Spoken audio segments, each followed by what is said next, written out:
Hi, this is Randy Stone. I cover the Nightbeat for the Chicago Star. Stories start in many different ways.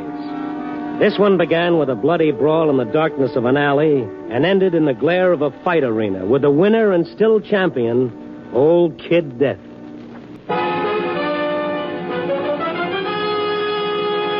Nightbeat, starring Frank Lovejoy as Randy Stone.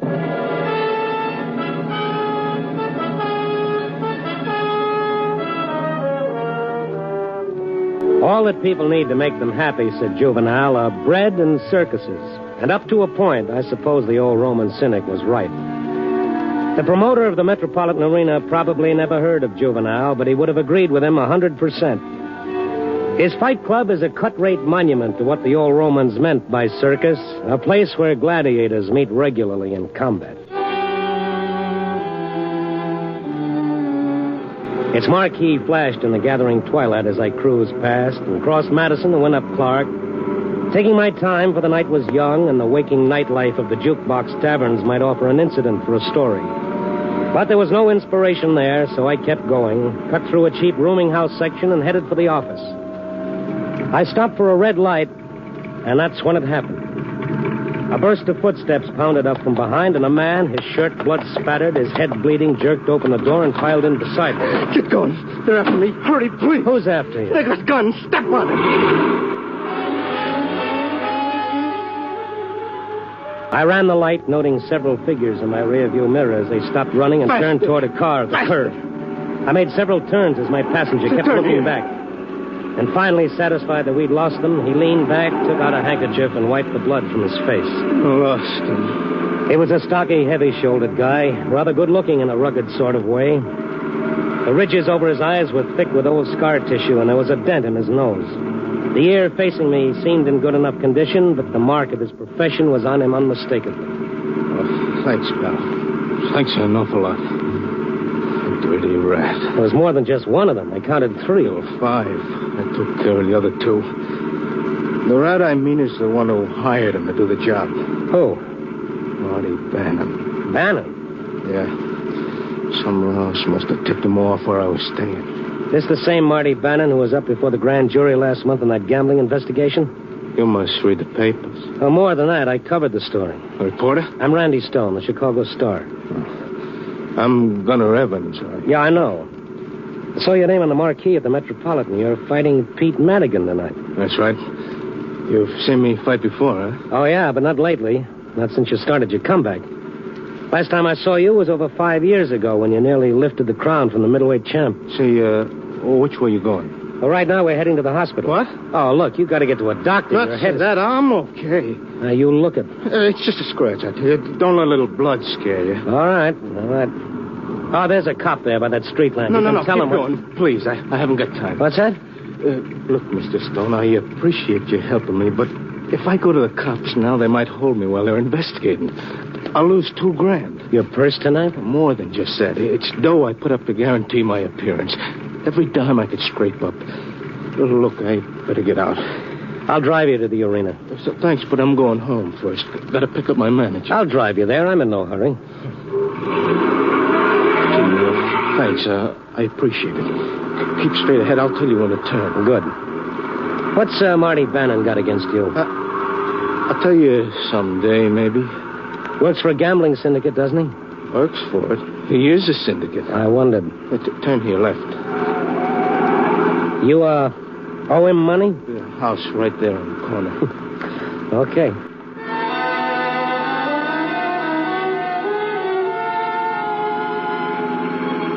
The apartment house where Gunnar Evans lived was probably a very classy joint around 1910. I wondered what had happened to those fat purses he'd collected when he was one of the 5 ranking middleweights in the world. What had happened that he'd had to return to the ring to be a living punching bag for youngsters like Pete Madigan. Well, thanks again. What's the matter? What's wrong? Nothing. Just a little dizzy, I guess. Now, wait a minute. Come on, now, no fooling. You got to see a doctor. I tell you, I'm okay. I'll be all right. Well, you better let me go up with you. Stone, I appreciate all you've done, but You don't have to worry. Okay, but you can't fight tonight. Not with that gash in your head. Heck, I can't. Dan will fix it up. You just keep your mouth shut. Dan? My manager, Dan Morgan. It's above the hairline. They'll never notice. You coming to the fight? You bet, and I'm going upstairs with you now, too. I'm telling and you. I'm telling you. Now, let's go. So we went up to his apartment together. He leaned against the doorbell like he was tired. When the door opened, he nearly fell in. Gunner! She was a little blonde with a baby face and eyes that were rhapsodies in blue. She shrunk back as he reached out to steady himself as though she didn't want him to touch her. And somehow the music in those big blue eyes vanished. What happened? Nothing much. Some hoods tried to jump me. I did all right. A friend of mine, Connie, Randy Stone, my wife. Come in. Connie, is that him? Hey, Gunner, I've been looking all over for you. What the Sam Hill happened? I told you to... Wait. Holy smoke, what happened to you? Don't get excited. I had a little trouble. Yes, in the large economy size. 5 thugs jumped him. What? Now, don't worry about it, will you? I'm all right. Just need to sit down. Randy Stone here helped me get out of it. Some of Bannon's hoods, I think, Dan. If you ask me, you better call a doctor. Nobody's asking. Well, he's hurt. Will you shut up? I keep telling him I'm okay, and he keeps hollering for an ambulance. Lay off, will you, Stone? What makes you think Marty did it? Who else? He tried to proposition me into taking a dive, didn't he? He owns Madigan body and soul, don't he? He even told me he'd do something to me if I turn him down. Gunner. Well, why did you turn him down? For $500, I should take a dive? For 500 lousy fish? Come. Well, why not? How far can you go? You think you're still a big shot, a headliner? Well, you're nothing but a has-been. Now, take it easy, Connie. Gunner I can told him still to fight. take it. I told him. How long can he last? I'm sick of being broke all the time. We needed that extra 500. Why didn't he take it? Because I'm going to beat Madigan, that's why. Oh, you fool. What good is it? You'll never hit the top again. If you can't think of yourself, what about me? What about that kid of yours? Billy's your kid, too, now. Don't you forget. My kid? Oh, no. Don't wish him on me just because I'm married to you. Connie. I'm sick of playing nursemaid, do you understand? And I'm sick of living like this. Wouldn't be if you hadn't ruined me. What? You've stripped me of every cent I had, threw it away on parties, closed gambling. Made me sell the little business I had to pay your lousy debts. Why, you cheap, punch-drunk bum. Now, stop that, Connie. I don't have to take that talk from him or you or anyone else. I'm through, do you understand? Through, as of now. She almost ran from the room, burst into an adjoining bedroom, and disappeared. Gunner Evans stared at the closed door for a moment and then sat down slowly by the table. His face was gray and tired as death itself. Old Dan Morgan shook his head sadly and gently pulled Gunner's head forward so he could have a better look at the cut on top. Billy asleep, Dan? Yeah, I put him to bed before you came in. I hope she doesn't wake. That don't look good, Gunner. He still got that cough? He's better. I lit the vapor lamp by his bed. He'll be all right in a day or two. You know how kids are, sick one day, up the next. Hand me that back there, will you, Stone? Oh, sure. Here, thanks. Connie, Yeah? where you going with that suitcase? Connie! Well, that's the end, I guess. Oh, she'll be back, Gunner. You know how she is. Yeah, I know. Now, be still. I want to fix this. No. I want to take a look at Billy. Maybe he's uncovered. A young kid? 5. She's not his real mother, huh? No. Billy's ma died when he was 2. Gunner married Connie 6 months ago. Thought the boy needed a mother. Some mother. She hates the little fella. It's a shame. Well, Aggie and me, we never had any children ourselves, but if we ever had, I'd want him to be like Gunner's boy. What a kid. Smart. I don't get it. How can any woman, even a gold-digging little witch like Connie, not want him? Still sleeping, huh? Yeah. I'll have to see if I can get one of the neighbors to stay with him while we're gone. Sit down. I'll get my bag. What about it, Dan? Don't you think this is a job for a doctor? Will you keep out of this? Gunner, I was going to tell you, maybe you shouldn't fight tonight. Dan, for the love of Mike, don't you let me down, too. Every cent I got is tied up in that forfeit. $2,000. Well, I don't like the looks of it, but... Okay. You don't think you've lost too much blood? Nuts. Get to work. Time's running out. We got to be at the arena pretty soon. Yeah, very well. Hold still now. This stuff is going to sting. Go on. I only wish I knew who tipped Bannon off where I was staying. He stole a piece of cotton. There. Oh. Here. You didn't mention it to anyone, did you, Dan? Of course not. Skin clips, a little jar of alcohol. Oh, this? Yeah. You mean you moved out of here and you were living in a rented room? He was only there the last 2 days. We were afraid something like this would happen if they knew where to find him. Somebody must have tipped them off. They ain't bloodhounds. Must have been a fluke. Somebody must have seen you around there. Collodion, a brown bottle. Yeah. Why would Marty Bannon go to all that trouble to keep you from fighting tonight? The odds are 5 to 1 on Madigan, aren't they? Maybe they are, chum, but Bannon don't bet on anything that isn't a sure thing. Thought he could buy me for a lousy 500. Well, he was wrong. Easy. I'm almost through. I figured it was safer to claim I run out and divide my $2,000 forfeit money with that dumb punk of his. Well, for Pete's sake, what about the police? The boxing commission? I opened my yap and they started an investigation. Cancel a fight. And who's hurt? Bannon? Nah. What can I prove? I need that dough, Randy. I need it bad. I watched the savage gash in Gunner Evans' head close up and vanish under the magic touch of Dan Morgan's fingers. When he finally combed the hair over it and put away his tools, I was almost convinced that my concern had been overdone. Dan's fighter looked as good as new. Now, you go into that bedroom and get a half-hour's rest, Gunner. Try to sleep. But I gotta find a sitter. Forget it. I'll call my wife. Aggie will be glad to come over. Oh, that'd be swell. I'd sure appreciate it, Dan. She'd be tickled to do it. You know how crazy she is over Billy. Yeah. As a matter of fact, why not leave him with us until you get straightened out? I'll think about it. And Billy can always find a home with Aggie and me, Gunner. I only wish I had him for keeps. Not a chance. You better get some sleep while you can. You need it. Yeah. I'm going. Oh, thanks, Stone. Thanks a million. I went down into the street, got into my car. I lit a cigarette thinking of what was to come and hating it. Gunner didn't have a chance. The odds were all against him to start with.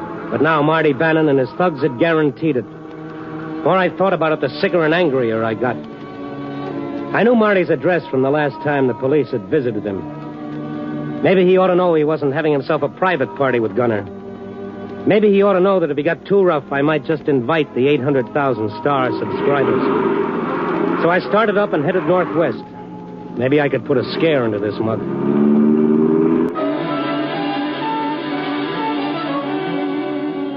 Bannon lived in a single penthouse apartment in the medium high rent district. I pressed the doorbell, and after a moment, a small peephole opened. An eye gave me a fishy stare, and the door swung wide.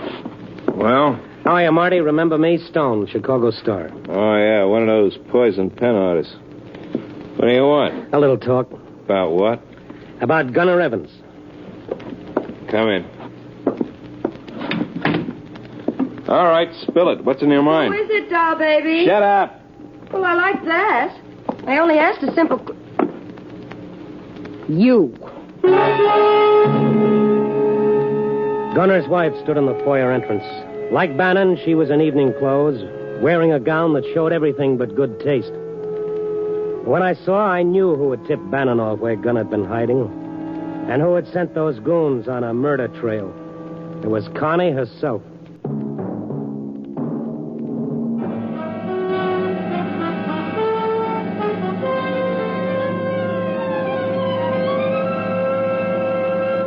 NBC is bringing you Nightbeat, starring Frank Lovejoy as Randy Stone. I wanted to see Marty Bannon about the fix he was trying to muscle through on tonight's fight between Pete Madigan and Gunner Evans. But when I saw Connie, Gunner's wife, in Marty's apartment, I knew my words would be as useless as rain on Lake Michigan. It was she who'd betrayed her own husband and told Bannon where his thugs could find him. Her big blue eyes widened when she saw me and then hardened into chips of ice. You get around, don't you, Stone? Yeah, but it'd be tough trying to keep up with you, baby. Connie, I told you to stay back. What are you worrying about, Bannon? Gunner Evans is bound to find out sooner or later. Probably sooner. Who cares? I'm through with that dumb ape, and he might as well know it now as any time. Look, dollface, I got enough to worry about without having a punchy mad dog on my trail. Too many big deals coming up. What's the matter, Bannon? You don't think he's got enough against you already? He can't prove a thing. You value your health, you'll forget you were here tonight. I thought you were smarter than that. The guy who fools around another man's wife is like a rented tuxedo. He never knows who's going to spill something on him. Be sure it ain't you. Now get out. Well, maybe I had done some good I didn't know. At least he'd know now that somebody else knew what was going on. He'd drop the rough stuff, the fight would go on, and if he tried anything afterwards, it would be dangerous. I went back down to the lobby, walked out into the street. A taxi had pulled up to the curb, and the passenger was paying off the hacky. As I turned and stepped out onto the sidewalk, he turned around, and a cold chill hit me. It was Gunnar Evans. Tom, what are you doing here? Well, I bet myself that you'd win tonight, and I came here to make sure I'd have a chance to win the bet. You won't, so forget it. Why not? Why did you come here? Well, home, Stone. One second. No, wait a minute. What are you seeing Bannon for? Out of my way. You're supposed to be taking a nap and resting up. Why'd you come here? Take the $500. What else? Why? After what Bannon's done to you, after what you said, why? Why? Got to thinking, lying there. What was I gaining being so big and noble? Nothing. Absolutely nothing. Your self-respect? You can starve on self-respect. Look out. You can see your kid go hungry, your marriage go in the rocks. I got nothing to gain and everything to lose. So I'll take the $500. What does it matter? I'm washed up. I might as well face it. But you can quit clean. You don't have to wind up crooked. You can get a job, do something else. What? The only thing I ever done except fight is drive a truck, and I can't do that now. Why not? Because I'm half blind, you fool. You're what? Oh, I can see you well enough for anybody else who's close up. You don't have to see like an eagle when you're throwing leather. But I can't pass no truck driving test. Well, I didn't know. In the elevator. I didn't know. Nobody knows, not even Dan. You don't fight over 400 fights without losing something. With some guys, it's their brains. With others, their hearing or their teeth or their kidneys. With me, it's my eyes. Yeah, and my teeth, too. And the way things have been going, my brains, for all I know. All right. Now, come on back home, kid. You don't need Bannon's dough. It smells. No, but I need my wife. If I can find her and tell her I took Bannon's offer, well, she might come back. Get out of the elevator door. Move. I'm not breaking up my marriage for any $500. Bannon's on the 14th floor, ain't he? Yeah, the 14th floor. Wait. You coming along for the ride? You're making a bad mistake, Gunner, going to Bannon's. It's the worst thing you could do. Now, come on. Oh, preach, Stone. I'm sick of it. I made up my mind. Sure, I know it's the end of the trail. So what?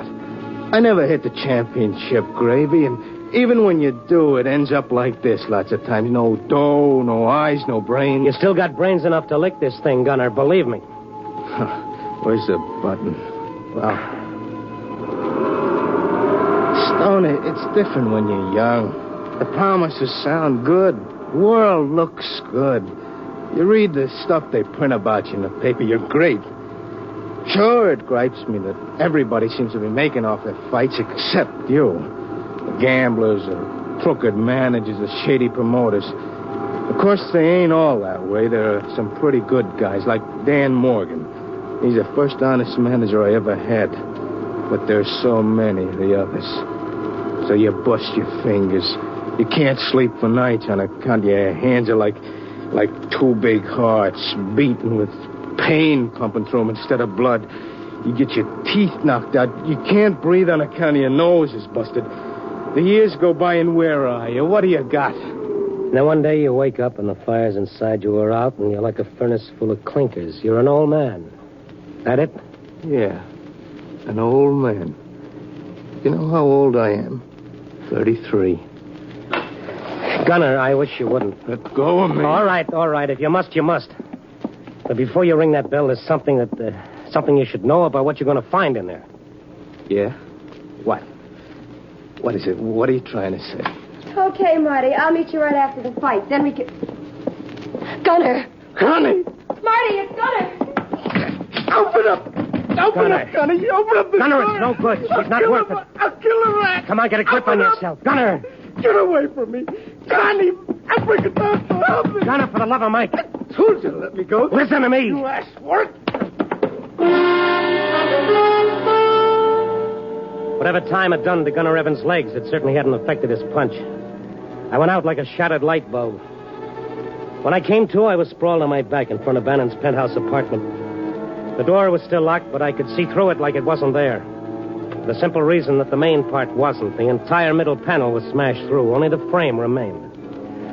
I got up slowly. My jaw hurt, and my brain was full of angry bees. I stepped through the broken door and looked around. I saw them. Connie and Marty lying at opposite sides of the living room. Their heads were twisted at curious angles, their necks purplish and swollen. And they were both quite dead. I found a telephone, I called the police and sat there a while, trying to brush the fog away. My head throbbed as I tried to remember something I felt was important, but I couldn't quite recall. And then suddenly it came to me. The fight, the Metropolitan Arena, Evans versus Madigan. That's where he'd be. That's where I'd find the gunner. I stumbled to the elevator, went downstairs, found my car, and drove out to the arena.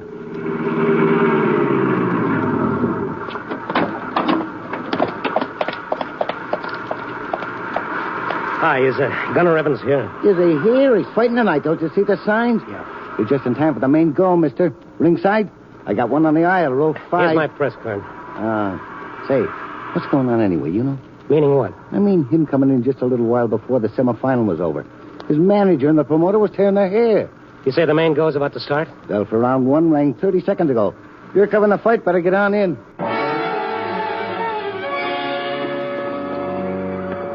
I headed down the main aisle for the press section at ringside. What was going on in that ring brought me to a standstill more than once before I finally got to the ringside and began easing my way around the gunner's corner. I couldn't take my eyes off him. The gunner was tearing into Pete Madigan with a slashing fury that brought the crowd to its feet and kept it there. This fight wasn't going to last any 10 rounds. I could see the gunner's manager, Dan Moran, standing at the ring apron, pounding it with his fist. Cross him, let him have it! How are you, Dan? Stone. He's terrific. I don't know. Martin! Jab him now, jab him! That's a boy. What do you mean you don't know? I've been trying to get him to box, but he won't. Look at him. He's fighting Madigan's fight. He can't last. His legs won't take enough for 10 rounds. Something's the matter with him. Yeah, something's the matter, all right. When he finally showed up, he looked funny, acted funny. Something's happened. I don't know what. Hook him! Hook him! He's wide open! Turn up, baby! Watch it! Watch it! Oh, that's the ticket. Jab him, Dizzy! All right, boys. Get that stool in there fast. Okay, Dan. Take his mouthpiece out. My gosh, he shouldn't be breathing like that after only 1 round. Dan, I want to tell you something. Gunner's in trouble. He's terrible trouble. Any minute the police... Listen to him. Something's the matter with him. Look, Randy, do me a favor. Go back to Gunner's dressing room and have a look at Billy. Who? Billy. Gunner's little boy. I put him to bed there. What is he doing here? I thought your wife... Yeah, but Gunner showed up there just before he came here and took Billy with him. Why? Maybe he's afraid Bannon's hoods might break in the house and take it out on Billy. I don't know. Now, go on, will you? Okay. I gave one of the boys $1 to keep an eye on him. Make sure he's okay. All right, don't worry. I went back down the ramp into the dressing room. Billy was sleeping on the rubbing table between several training gloves, big as pillows to keep him from rolling off. Dan had covered him with an old bathrobe and pillowed his curly head with some folded towels. Cute little fella, ain't he? It's a wonder he's been able to sleep through all this noise. Yeah, but I guess he was just real wore out. Yeah, I reckon he was. There's the buzzer for round 2. Yeah, well, I'll go up and have a look. Okay, mister. I walked up the ramp, down the aisle toward the press section. Round 2 was a facsimile, it seemed, of round 1. How many rounds could a man go at this pace? He was pressing Madigan every second, a slashing, ripping attack, like a madman, I kept thinking. Like a bulb that flares more brightly than it ever has before the instant before it goes out. Gunner Evans was fighting the greatest fight of his career and the last fight of his career. And then he was down. Gunner Evans was down. Bank! He wasn't even hurt. Take some time. It certainly seemed that way. Gunner lay sprawled on the canvas like a puppet whose strings had been cut. He didn't stir as the referee's voice came through the pandemonium. 7, 8, 9, 10 out!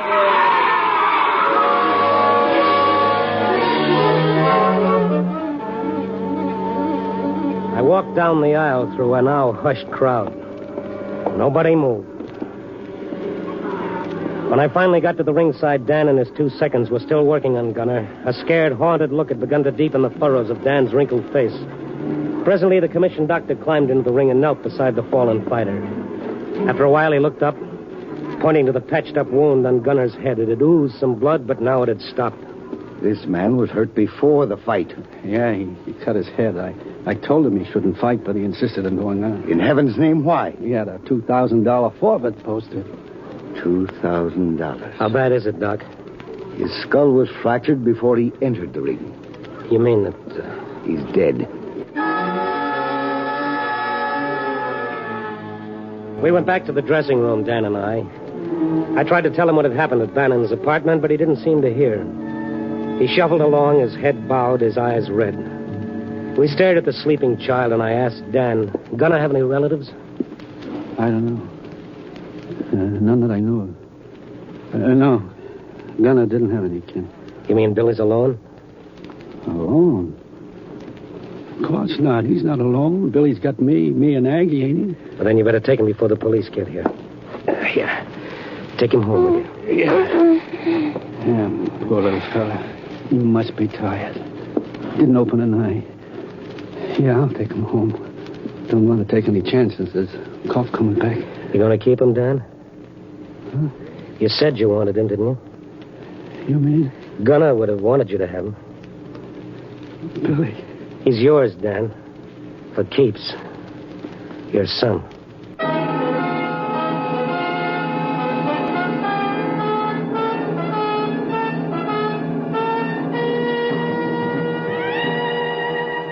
Well, 4 a.m. and another edition about to go to press. Another sunrise about to dawn. The death of one cycle, the birth of another. Or maybe it's all one, like time itself. Well, I'm not going metaphysical at this hour. But I can't help thinking that Gunnar Evans maybe wasn't such a failure after all. In a way, he's still punching, he's still alive, with a new set of dreams and a future ahead. Yep, in his son. I guess basically that's why our children mean so much to all of us. Like the philosopher said, they're our only chance for earthly immortality. I'll have to get married one of these days.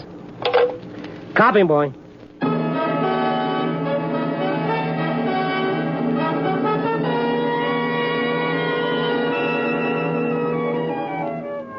Nightbeat, starring Frank Lovejoy, is produced and directed by Warren Lewis and edited by Larry Marcus.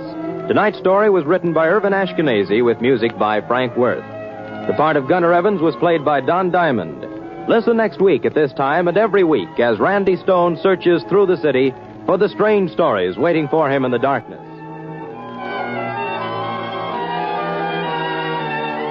Nightbeat came to you from Hollywood on NBC.